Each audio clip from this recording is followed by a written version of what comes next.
13 behaviors that are keeping you single and holding you back from finding love. Some people stay single because they want to, while others can't seem to find love. If you're single but don't want to be, I'm sure you've given it some thought as to why. Being single for a period of time has its advantages, but we all want love and a companion with whom we can share our lives.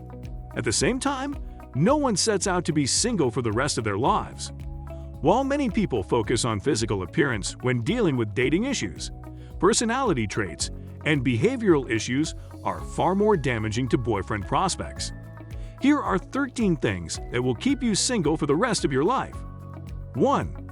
Expecting love to feel the same way it did before. Each connection is unique. Love will never be the same for you again. When you compare every current sensation and feeling to what you felt in the past, you're setting yourself up for disappointment. You're continually evolving and changing. The way you love will change as well. Respect this shift and treat each moment as if it were the first. 2. Don't ever learn from your mistakes. You will continue to make mistakes if you do not learn from your mistakes. If you constantly find yourself in the same situations, it's time to think about why this is occurring and what is getting you to this point. If you continually find yourself in pseudo relationships with people who act like your boyfriend but refuse to call you their girlfriend, for example, investigate why you only seem to attract emotionally unavailable people. Alternatively, perhaps every guy you date ends up betraying you. I'm not suggesting it's your fault, but consider the types of men you gravitate toward and ask yourself why and what they have in common. Analyze your patterns to see if any default settings may be rewired. 3. You can blame your lack of companionship on the fact that no good men remain. Every normal male on the planet being unavailable is statistically impossible. It's not that all the lovely guys are taken. It's just that you're too busy trying to find the wrong people and believing they can give you what you want. To recognize and appreciate all the amazing ones who come your way, it's all about recognizing your tendencies and who you date. 4. You remain attached to someone who isn't available. There are a variety of reasons why someone might not be interested in dating. Is he a divorced man? Or a married man? Is it possible that he lives with his girlfriend?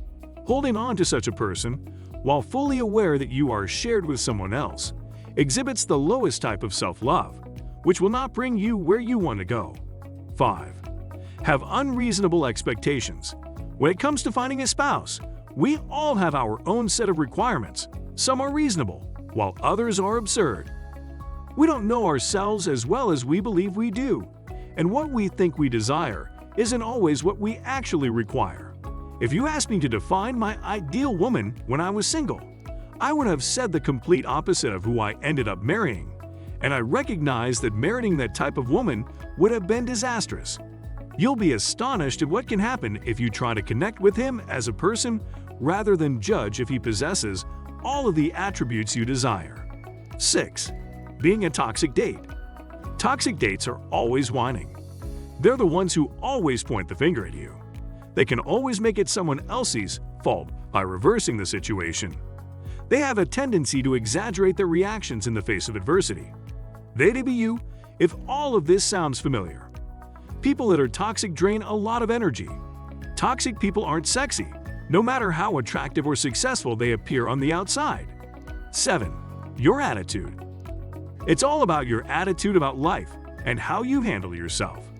You'll have a piss-poor dating life if you have a piss-poor attitude.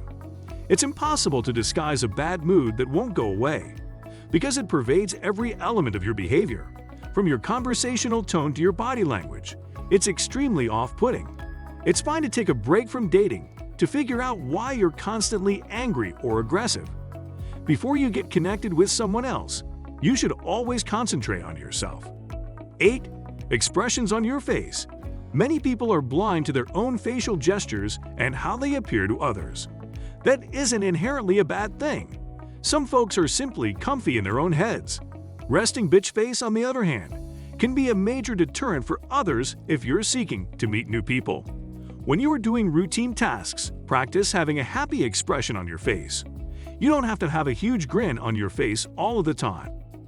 You don't want to appear a coked-out Barbie doll. Simply attempt to appear cheerful or kind. 9. Desperation. Desperation is revoltingly unappealing.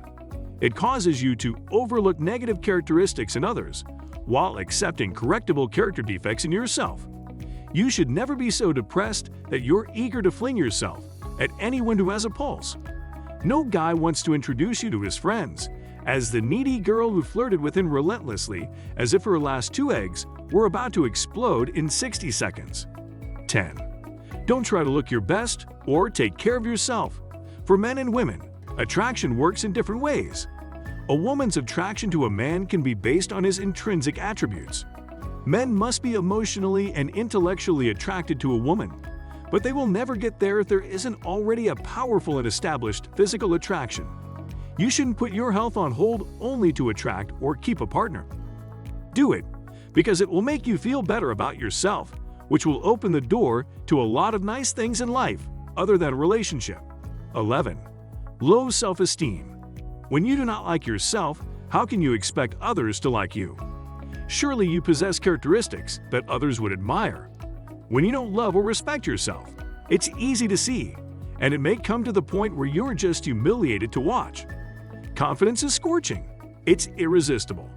When you genuinely like who you are, you exude a natural glow that attracts others, that will always be more appealing than someone who despises everything about themselves, from their skin color to their toenail.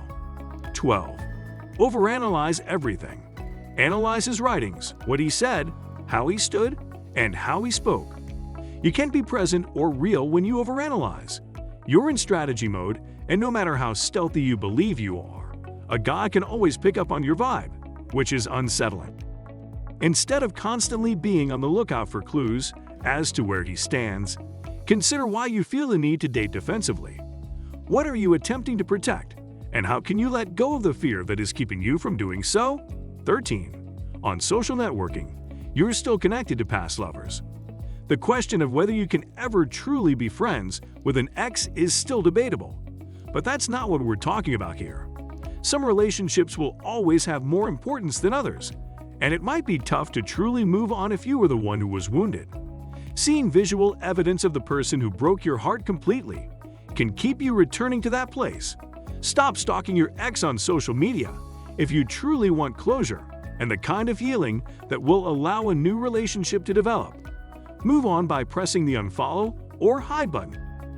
Well, if you want to find the key to winning a man's love, attention, and total devotion for life, we suggest checking out the first link in this video's description, under Recommended Solutions. It's a professional and strong psychology guide that will help you win him over, even if he wasn't specifically interested in you. If you enjoyed this video, don't forget to subscribe to our channel to be the first to know whenever we posted another interesting video like this. Thanks for watching.